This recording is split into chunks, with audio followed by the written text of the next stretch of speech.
salaamaaleykum waa Dérapage maa ngi leen di nuyu di leen ziar di leen bëgge bu baax di wax ni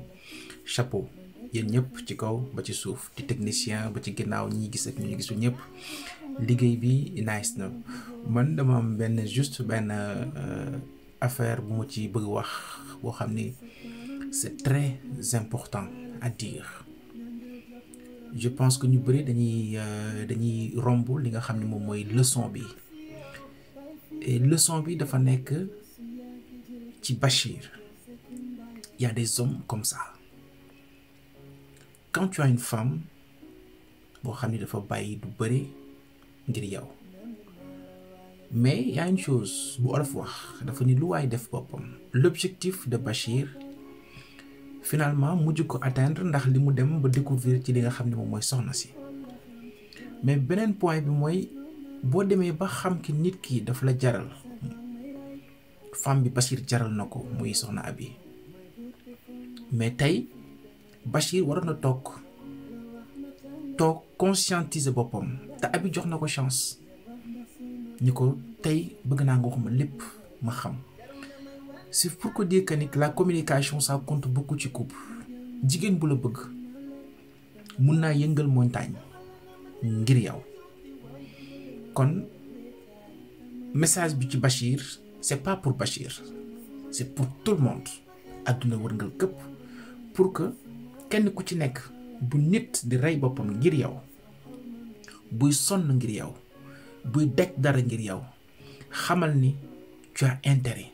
Parce que tey fenn la Abi doon amee ndam fenn la Abi doon amee ndaw ci kaw li nga xam ni moom mooy yaayam parce que y a des mamans yoo xam ne même bu ñu xamulee nit ki dañuy juger nit ki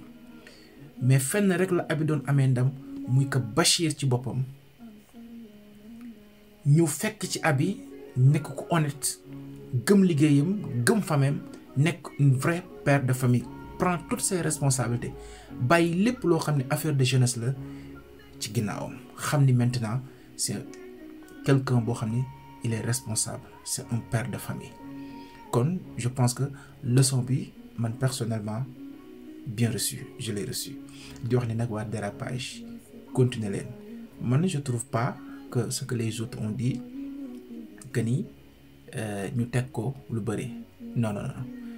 baax na ñun ñëpp on est sur le même milieu.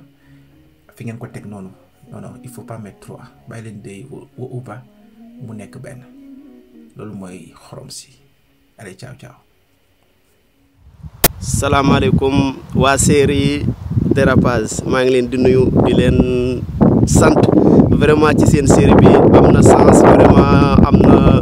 am na ay kii yu bëri daal ay histoire yu bëri daal vraiment ñun tamit ñu ngi ciy jàngat malgré que ak fi ñu nekk ni tamit vraiment man mi damay yàkkamte laa la wax nii pour ngeen génne ko sax ma man ko seetaan vraiment parce que daf may wétali ci lu bëri fii ma nekk nii waaw vraiment maa ngi leen di sant di leen gërëm c'est la première fois nag ma wax ci série waaw c'est la première fois mais nag seen série bi moom vraiment gis naa ci sama bopp parce que Bachir tamit nekk na koo xam ne ñun góor ñi apprécié wuñu jikkoom daal xam nga waaw apprécié wuñ ko mais Raïcha tamit demoon na foo xam ne au début man dama ko mere woon nag dama mere woon Raïcha waaye fi mu nekk nii moom vraiment gis nañ ne am na fulla am na fayda rek di ko Racine doon def yëpp xam na ko da ko bàyyi ci biir waaw vraiment ñun tamit jàng nañ ci leçon parce que jigéen da ngay def mooy xam di la bàyyi ci biir waaye bés bu la ko yuree mooy loolu daal Bachir foofu la talu nag waaye maa ngi wax nag Bachir na ko baal nag dégg nga parce que commencé naa ko yërëm waaw di leen lancer message tamit di wax ak kii xaritu Raïcha boobu na may sens xaritu Bachir bi parce que kooku mën na bokk ak Bachir daal mën na bañ a bokk ak Bachir waaw parce que kooku tamit mu ngi topp ci kooku xam nga ci ginnaawam rek di wax vraiment kontaan naa tamit ci yaayu Raïcha parce que mère la sa yaay moom du la mos a bañ mukk waaw dina la woon loo xam ne nag doo ko gis li olof di wax rek bët li koy fat doo ko gis vraiment yéen tamit yéen groupe bi yëpp vraiment ñu ngi maa leen di gërëm di leen sant war vraiment parce que man tamit jàng naa ci lu bari daal di leen wax nag ñu ngi seen ginnaaw di leen gën a soutenir parce que ñun tamit lii rek la ñu am vraiment merci beaucoup. jërëjëf salaamaaleykum Buzz Studio donc c'est Bastien depuis New York City donc vraiment di wax waa Dérapage moom bonne continuation donc affaire bi wax dëgg yàlla am na qualité xam nga nit ñi bëgg nañ ko macha allah daal série bi moom c'est top man nag sama actrice préférée mooy Binette man moom Binette moom daf may daaneel quoi Binette moom Binet moom affaire am moom leneen la quoi man moom série bi su ma ci gisul épisode bi bu ñu ci gisul Binet sax damay xoolaat bi jàll xoolaat Binet quoi parce que Binet daf may daj quoi vraiment mais à part ça histoire bi c'est bien donc xam nga parce que tamit dafay relater rek Sénégal yi déjà li ñuy dund actuellement xam nga nekk jigéen xam nga nekk ñafikat di liggéey xam nga benn waay bu jóge fa la ñëw changer sa àdduna et puis mu yàqu ko dem donc dafa bëri daal donc histoire bi c'est bien bon ñi may féliciter rek mooy Buzz Studio parce que je pense que ni depuis Tundu Wundu gis nañu li ñu yokk ci cinéma bu Sénégal wax dëgg yàlla Tundu Wundu man moo nekkoon sama série préférée je pense que maa ngi fàttali ko jamono yooyu ci la TFM di doon doog a ubbi xam nga ñu koy jàll léegi nag gis nga avancement am na léegi dem na ba Buzz Studio léegi am seen YouTube bu bopp wax dëgg yàlla en tout cas c'est bien donc li gars yi di ñaxtu rek man noonu laay ñaxtu pourquoi pas 2 fois par semaine wala su fekkente ne 1 fois par semaine lay am tam aussi ñu jéem koo yokku xam nga mu am léegi par 50 sax minutes fekkee ne 1 fois par semaine la en tout cas série bi moom c'est top bonne continuation machallah daal donc béggee jaajëf. Bonsoir. Alors c'est pour donner mon point de vue par rapport à la série Dérapage que je suis depuis le début. Bon, mais une chose, la maman d'Abi top, elle a un fort caractère. J'aime bien son implication, son abnégation, son déterminisme envers sa famille, mais également cette approche de lion qu'elle a envers sa fille. Dérapage maa ngi leen di ziar di leen nuyu di rafetlu affaire yi macha allah naaj na trop Al Khalil Mbaye di leen suivre depuis Touba di leen di ziar yi ñëpp di rafetlu action yi wax dëgg yàlla macha allah scénario bi jàll na quoi côté bi ma ciy waxee rek mooy jëm ko élargir comme si que la petite sœur de Abi ak Momo ñoom ñaar am commencé nañ benn vie bañ génne ko ndaw si def na grossesse ba accouché ci biir série bi donc ñoom war nañu mën a am benn poursuivre ci ñoom quoi pour élargir série bi. Abdoulaye Wane c'est un grand réalisateur même le scénariste tamit nice na quoi mais il faut tamit dans le milieu cinéma ngay essayer di élargir scénario bi sans autant que nga mën a def sa épisode te doo génne acteur principal parce que tam pour sóoraale au cas où waaw loolu lépp da ciy am solo quoi pour élargir en même temps nga mën a jouer sans acteur principal bien vrai que ñoom acteur principal lañ mais dama def benn remarque boo xamante ni je pense que ni muy Abi muy Bachir presque chaque séquence ñu ngi ci chaque séquence dañuy apparaître ci biir séquence yi chaque séquence dañuy apparaître ci biir séquence alors que loolu mën nañ ko gën a éviter quoi wàññi ko donte ñoom ñooy affaire bi mais dañ ko yaatal en même temps sax pourquoi pas Binet ak Khadim Rasoul suñ sëriñ boobu noonu Abdou Khadim Bamba Jong moomu noonu moom ak Binet ñu def benn duo comme ñoom ñaar ñuy jéem a créer benn relation ñoom ñaar ñu mën a am ci ñoom quelques séquences xam nga comme ni ñu ko defee dès le début mais ñu élargi ci ñoom tamit à part ça may remercier bu baax a baax suñu yaay boobu noonu Tata Banel yaayu clé comment dire yaayu Raïcha ak yaayu Abi Diallo vraiment suñu mère yooyu nga xam te ni ce sont des grands artistes j'aime bien ñu leen di dugal ci affaire yu mel ni quoi parce que yàlla ñoom mérité nañ ko vraiment te mën nañ li ñuy def. Chapeau à vous merci. maa ngi bëgg tout le monde xam nga di leen ziar xam nga ku nekk foo nekk maa ngi lay jox sa wàccuwaay di la bëgg waaw en fait série bi ñu ngi koy rafetlu mais série bi dafa neex parce que man depuis bi mu amee ba léegi amul benn épisode bu ma ci rëcc épisode 1 ba 20 amul dara lu ma ci rëcc quoi parfois sax weekend bi nii damay. am temps bi nii xam nga yi passé woon yëpp après dama koy mën a seetaan nag comprendre mais série bi amul nu mu neexulee quoi ñun moom série bi ñun moom dañ koy enjoy fii quoi man moom tout simplement man dem naa sax ba dugal sama copain yu bëri quoi comprendre mais en fait Basir sama fan la quoi Basir moom mooy loolu quoi mais Basir fenn la waroon gagner confiance mère bi mooy premier jour bi mu ñëwee gisanteex mère foofu la waroon gagner confiance parce que maire yi am na nooy gagner seen confiance rek xam nga da ngay am li nga bëgg ci ñoom quoi comprendre ba pare en fait Abi parce que li mu def foofu tamit xam nga benn instant bi nii parfois nit day topp xolam comprendre ñu naan nit bu bëggee xam nga du gis dara quoi lu dul bëgg-bëggam rek lay gis quoi comprendre parce que mag parfois li muy gis xale du ko gis quoi comprendre parce que yaay ju nekk bu sañoon doomam lu baax lay am quoi comprendre parce que xëy na mère bi moom dafa amoon lu mu gisoon ci Basir te Abi gisoo quoi mais Abi moom bëggeeram nag la moo ko yittaloon quoi ci Basir comprendre mais daal li may mën a maanaam série yi moom série bi ñu ngi leen di ñaanal xam nga ngeen dem ba saison 5 man moom loolu laay ñaan quoi man Libaas li may ñaan mooy ngeen dem ba saison 5 parce que instant bi série bi film bi li ci nekk mooy dafa garaaw quoi xam nga mu ngi yee nit ñi comprendre parce que am na lu ñu fa joué foofu noonu am na épisode boo xam ne ñu ngi joué xam nga mi nga xam ne dañuy dóor ay oto yoo xam ne day jógee Europe xam nga ñëw Afrique xam nga gars yi di ko changé xam nga di ko wutal ay faux papier comprendre te yooyu dafa am quoi comprendre il faut nit ñi jàngat ci loolu xam ne série bii nii xam nga dafa ñëw pour yee sénégalais yi comprendre parce que man moom dama bëgg ci yéen quoi sérieux man Libaas man dama bëgg ci yéen xam nga dama lay ñaanal ngeen dem ba saison 5 One Love sama gars yi. hello waa team Dérapage alors ñu ngi leen di nuyu di rafetlu initiative bi vraiment rafet na nice na di leen wax ne série Dérapage moom franchement pour dire vrai ça fait partie des meilleures séries sénégalaises ñu ngi koy rafetlu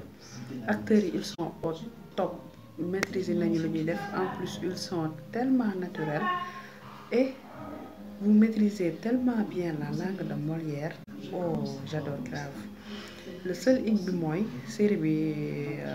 dafa gàtt ba pare benn yoon lañ koy am bi semaine bi donc on aimerait bien avoir 2 épisodes par semaine si c'est possible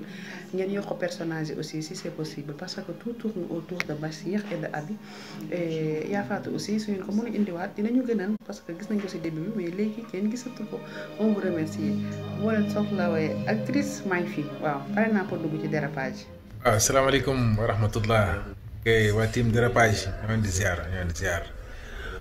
vidéo bi ñoo ngi koy def rien que pour vous encourager vous féliciter di encourager di leen féliciter sérieusement affaire yi neex na jaar na yoon vraiment yàkkamtuñu lu di ko seetaan chaque samedi vraiment ñu am na de plus mais rek bon lu neex du doy aussi lu neex du doy donc li ñuy wax daal mooy nos encouragements quoi vraiment góorgóorlu leen ni ngeen koy doxee nice na doxee noonu na continuer noonu dina baax waaw dina baax voilà dina baax Abi góorgóorlu si sa yaay man dama bëgg sama yaay moo gisee kuy def nii yaayam rek dafay xaw a métti quoi mais nag bon góorgóorlu rek mère waxtaan la moom jubal ak moom bu la góor yi jaral ngay bàyyi sa yaay quoi xam nga bu la góor ñi bari jaral ngay bàyyi sa yaay mais nag bon leçon yu am solo la leçon yu am solo la vraiment kontaan nañ ci yéen waaw mais sama waa ji sañ Xadim Rasoul vraiment tur bi neex na jëmm ji waxe noppi macha allah vraiment ñoo leen di encouragé bu baax a baax ci kaw ci kanam ñun ñoom ñu ngi continuer à vous suivre quoi bon moi c'est Sidi Diagne c'est en Italie voilà donc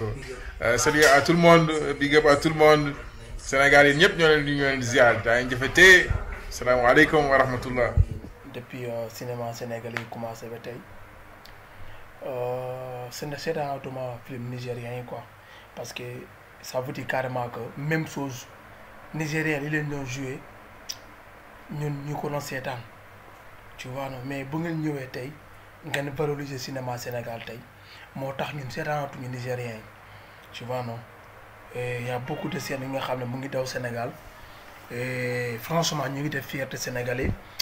man lu ma gën a neex ci Dérapage c'est benn affaire la mooy lan dañuy laal sa fépp nga di laal quoi tu vois non c'est ça un cinéma il faut nga laal des fois partie surtout valeur culture yi tu vois non religion bi tu vois ça dafa baax cinéma nga woon carrément fii lii moo fi daw tu vois wane différentes régions yi dem wane parc bi moi j'adore dem tu vois non si région yi keroog épisode boobu daf ma neex parce que da ngeen dem ba Casamance Cap Skirring ngeen wane benn ville touristique donc ça montre l'image du Sénégal donc c'est pour vous dire carrément que man acteurs yi yëpp chapeau à vous tous yéen ñëpp lay wax franchement parler chapeau à vous tous amul ku ñëw amul ku raté rorom ku ñëw da ngay yàqal bi gis keneen tu vois non man franchement Bachir tu joues bien ton rôle Bachir à Allo man ñu ñëwee sama gaañ ci film bi nag franchement mais ñëpp joué son rôle mais Bassirou ak Alou complicité bu ñuy woon amitié bu ñuy woon loolu mooy amitié quoi tu vois non loolu mooy amitié donc ça veut dire carrément Abi Diallo aussi chapeau tu joues bien ton rôle franchement c'était cool après scénario bi affaire bi day jaar par étape tu vois amul benn faute image yi nice tu vois endroit yi nice tu vois paroles yi set na gis ngeen donc coïncidence yi lépp day coïncider quoi parce que dañ ko teg ci temps seen calendrier yi noonu koy programmer dafa nice dañ koy teg ci temps donc du coup benn affaire rek moo ma xaw a jaaxal tuuti c'est parce que ñu ngi ci période corona mais gis nañu carrément que te yéen ngi joué keroog ñi yéen dee xalaat Tabaski déjà ñu ngi ci corona donc waxoo leen film bi waxul ci corona benn yoon ngeen de benn geste bu nga xam ne carrément que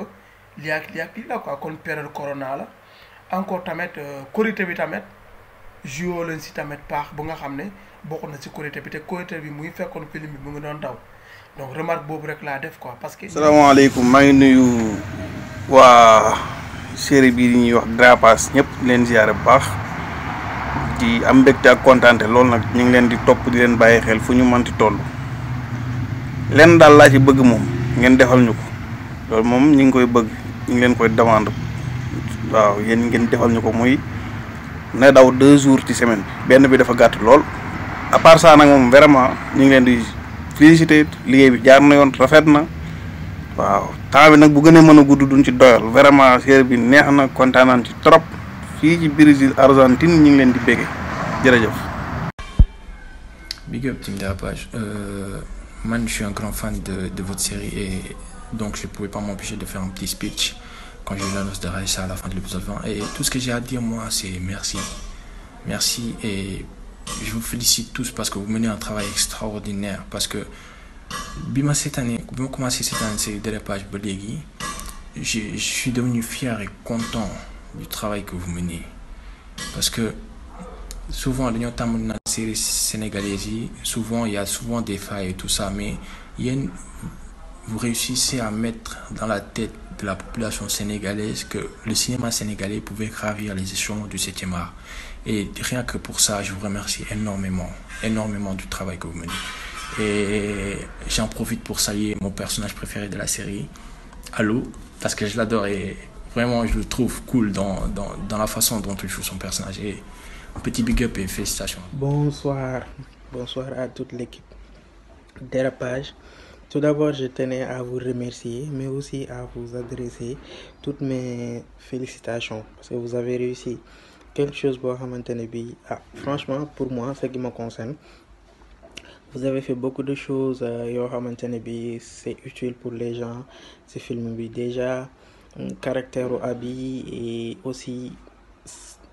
vigilance dafay jàngale nit ñi ñu bëri en même temps parcours bu mu jaar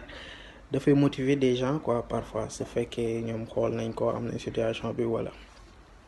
ça motive vraiment série bi c'est instructif et c'est vraiment divertissant aussi donc je vous adresse toutes mes félicitations mais aussi j'avais des remarques et ça concerne, je pense, Abi, Bachir et Raïcha. Tout d'abord, je vais commencer par Raïcha parce qu'elle, je sais pas qu'est-ce qui se passe. Mais Raïcha, beaucoup d'entre eux, ce férocité binga am faut que je l'ai déjà. Non, avec toute la réussite que tu es en train de réaliser, franchement, beaucoup d'entre eux, cette capacité, il faut que aimer quoi, franchement. Mais aussi, Abi, je pense que peut-être, de mon point de vue, peut-être Bachir, il est fautif. Bachir, franchement, dans les normes, il ne mérite rien, mais je pense que... Comme Sénégal, je suis Kim Lage, je suis mauritanien. Dérapage, je suis Dérapage, je suis en tant que mauritanienne.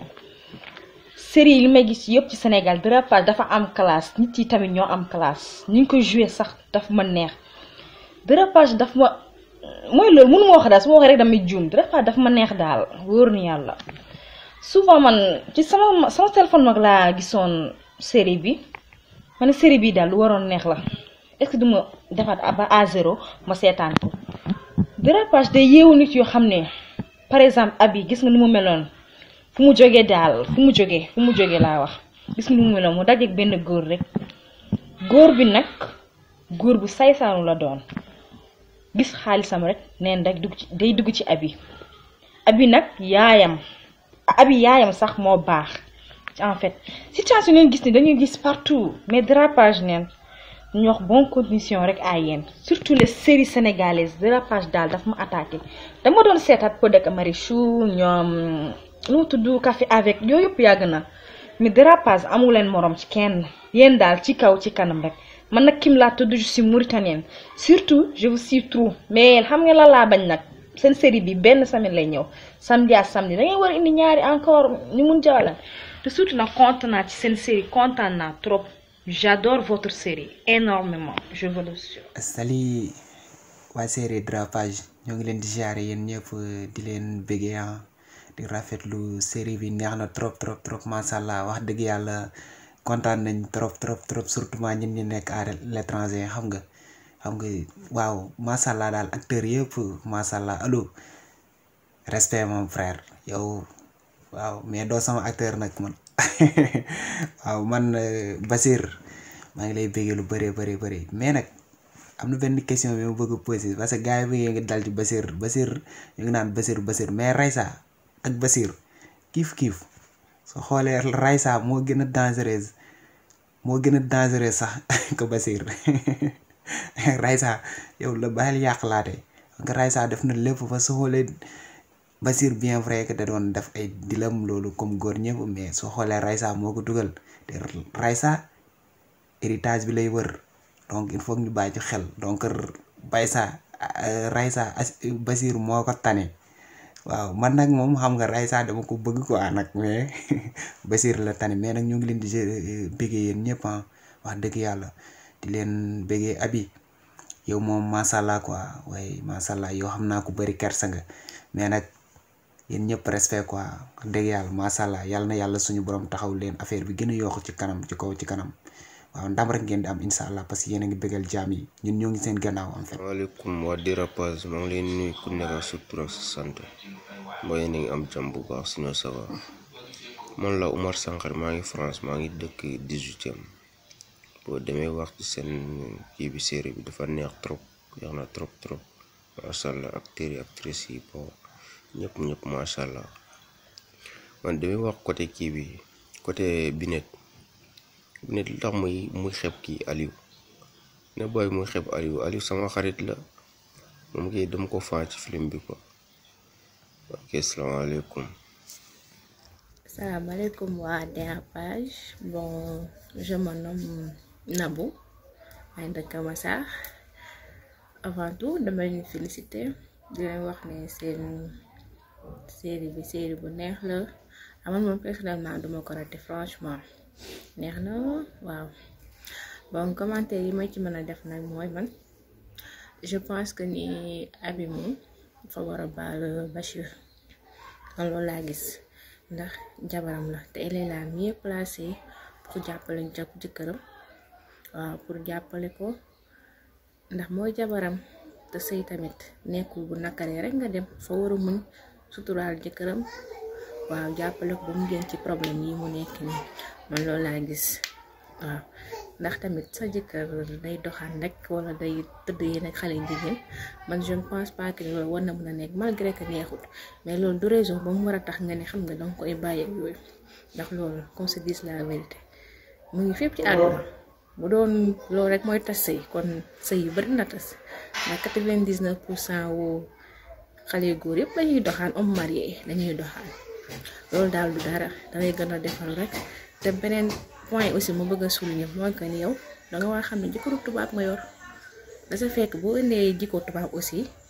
du ko saf soo fa dangay changer style changer film indi suñuy film Sénégal def ko à la sénégalaise nga jéem ko étonné yooyu la ci baax daal ci biir sëy mais ay chemise nuit yooyu chaque jour chemise nuit bu yàggee na koy soof comprendre nga Bachir yow aussi tu dois apprendre à reconnaître tes erreurs aussi nga jéem a changer sa jabar bëgg na te yow tamit gis naa ni bëgg nga sa jabar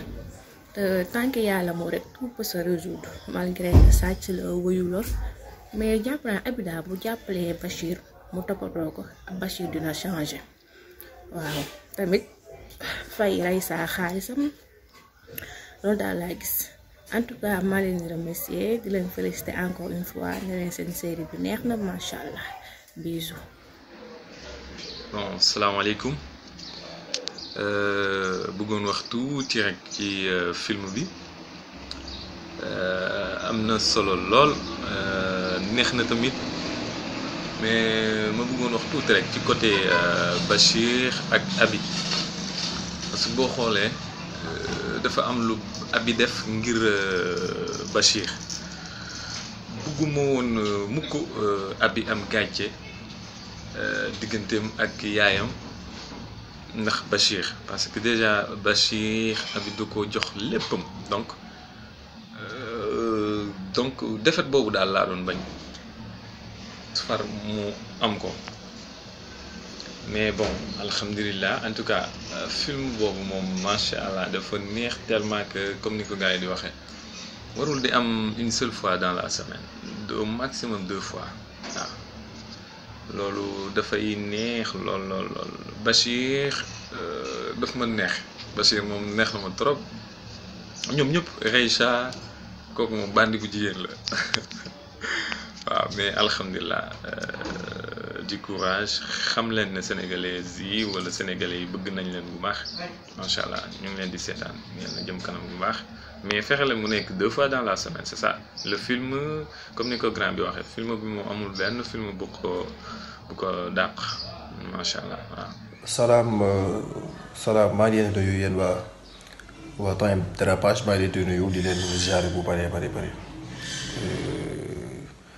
maa ngi tudd Mohamed maa ngi nekk Touba Mbacké tey damay def vidéo pour bége leen ak wane sama contentement ci seen session 1 bi nga xam ne moom lañ tollu nii actuellement di leen ziare bu bëree bëri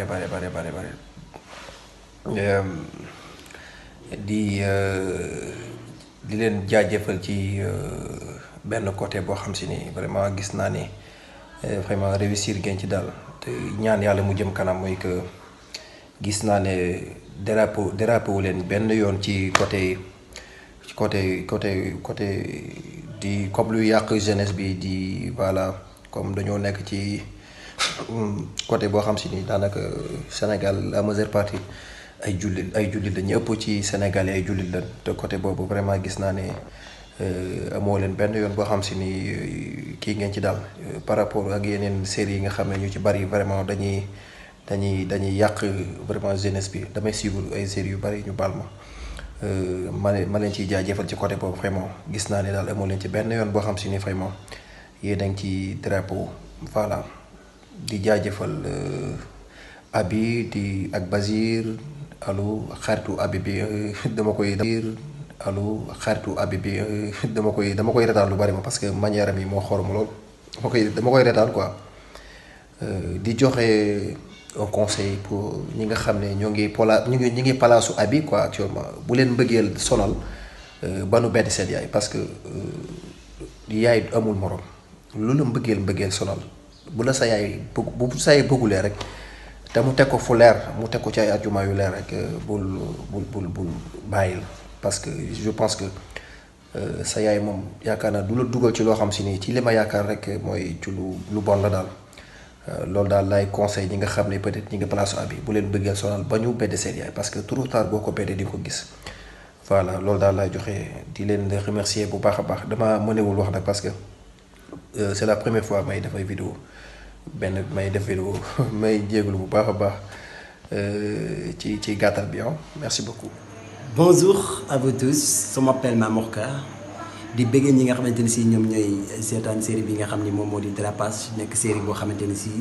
série bu neex la sénégalais yëpp bokk na ci série yi nga xamante ni si ñoo ëpp important ci année 2020 bi mu nekk série boo xamante ne si tey jii da ngay yàkkamti di ko seetaan ndax lan leçon yi nga ci man di jàngee chaque épisode man nga ci tirer ay leçons yu important parce que série bi dafa ñuy jàngal lu bëree acteurs yi nga xamante ne si ñoo ci nekk tamit kenn ku nekk rôle bu nga koy jox daf koo mën dañuy jouer rôle yu am solo acteurs yoo xamante ne si ay ndaanaan lan ay garmi lan. Bonsoir à tout le monde, je me nomme Boubacar. Voilà, moi je suis sénégalais mais actuellement je vis en Espagne. Série Dérapage, voilà, série la bu nga xam ne dama ko bëgg trop, voilà, dama koy seetaan à chaque fois, chaque semaine dama koy seetaan, voilà. Merci beaucoup gars yi parce que seen liggéey bi rafet na, voilà, maa ngi ñu ñëpp ci groupe bi ak ci voilà ci série bi ñi bind ak ñi xalaat ñi voilà, en tout cas daal kuy yëngatu ci série bi daal maa ngi nuyu ñëpp, voilà. Dama bëggoon premièrement di ñëw ci mère bi man mère bi rôle mooy yaayu Abi. Rôle bu muy joué kontaan naa trop ci moom voilà bépp yaay wala bépp baay ni nga war a mel ak sa njaboot yi quoi di leen tegu ci yoon bi di leen yett à chaque fois bu ñu defee erreur nga corriger leen voilà mère bi big up maa ngi leen nuyu bu baax a baax. dama bëgg a ñëw deuxième bi mooy Bassirou grand la bu nga xam ne voilà Bassirou il est intelligent comme que ñeneen ni ñu ko waxee il est un homme intelligent voilà dafa tey voilà dara kenn la ku nga xam ne bu amee problème voilà day uti solution ba mu gaaw fat mu am ko quoi voilà mais quant à lui pardon voilà quant à lui xam naa bii moom dafa échoué bii moom problème bu ma am ni ak Abi bii dafa échoué parce que bii amul solution Aliou daf ko doon laajte mu ne ko Bassirou xanaa bi bépp problème bu ñëwee da nga koy régler da nga koy résoudre fat mais bii moom xanaa amul solution Bassirou moom tontul boobu noonu quoi ok big up à Bassirou voilà ak troisième bi mooy Raïssa yow seetaan naa ci commentaire yi mais ñëpp ñuy commenté foofu ñu bëre yow la ñuy wax ñu ne Raïssa dafa sadik Raïssa dëgg la Raïssa moom dafa sadik si kii bi ci série bi Raïssa ngir yàlla bàyyi Basir mu noppalu xoolal gis nga Basir sëyam ci danger la nekk instant bii ni ngir yow da nga bëgg a yàqal sëy Basir presque yàq nga ko Abi mu ngi ni dafay elle est énervé contre Bassirou voilà mu ngi ni voilà Basir di dem ci maire bi di plainte foofu noonu maire bi pour mu mun a wax seen diggante maire bi di ko naan soo amee looy wax la wala nga mee seetaan ni mel ni télé man duma télé mu dakk ko ci biit xoolal loolu yëpp voilà may nuyu ñëpp si voilà si groupe bi mooy tamit mooy ci série bi daal comme nu ma leen ko waxee seen liggéey bi rafet na voilà comme que ñeneen ni nga ko waxee mooy maanaam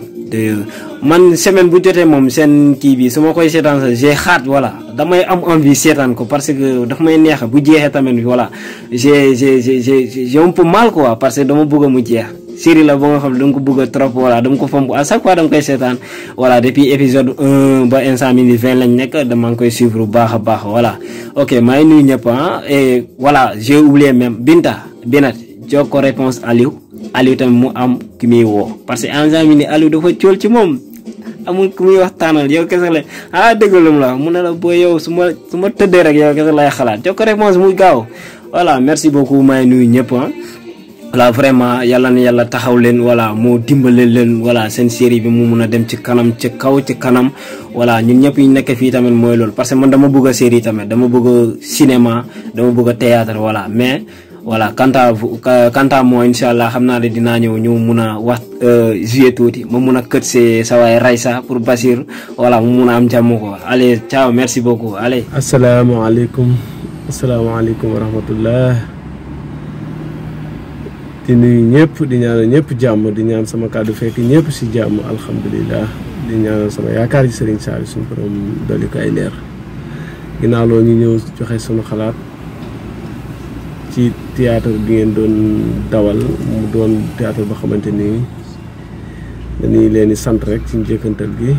ci ki ko bind ak acteurs yëpp ak actrices yi ngeen ko doon doxalee seen rôle waaw li ci ëpp jaar na yoon macha allah di leen ñaanal continuité bu baax bu mucc ay jàmm tawfeex ginnaaw loolu nag ñu ñëw comme yéen a ñëw may c'est la première fois ma gis quoi ci li ma jàpp. si série bu jeex ngeen wax ñu joxe li lan moo ci suñu xalaat ñu ko gisee affaire yooyu noonu du doon idée bu rafet daal bu mën a rafetlu tamit moo ñu may tey ñu toog fii di wax ñu koy gisee ak niñ ko jàngatee waaw ginnaaw loolu man dama ci gis ne daal da ngeen ci dooleel soxna yi macha allah ba mu ëpp te mérité nañ ko nag wax dëgg yàlla mais tamit yéen ci war a jox góor ñi seen wàll bu gën a dëgër ci surtout mag ñi maanaam borom njaboot quoi xale yu góor yi Bachir dox na seen man-manin wane na ko ba mu mat sëkk bàyyi ci dara wax dëgg yàlla seulement daal côté bi ma ko mën a gisee mooy comme Abi da ko bëgg te moom it xam naa ne bëgg na Abi bokkut ak ñi mu daan mbaraan ak yooyu noonu te gis naa ne ñu ngi koy gën a bëgg tamit loolu nag moo ko war a mën a may bu tooñee nungu ne def ko mooy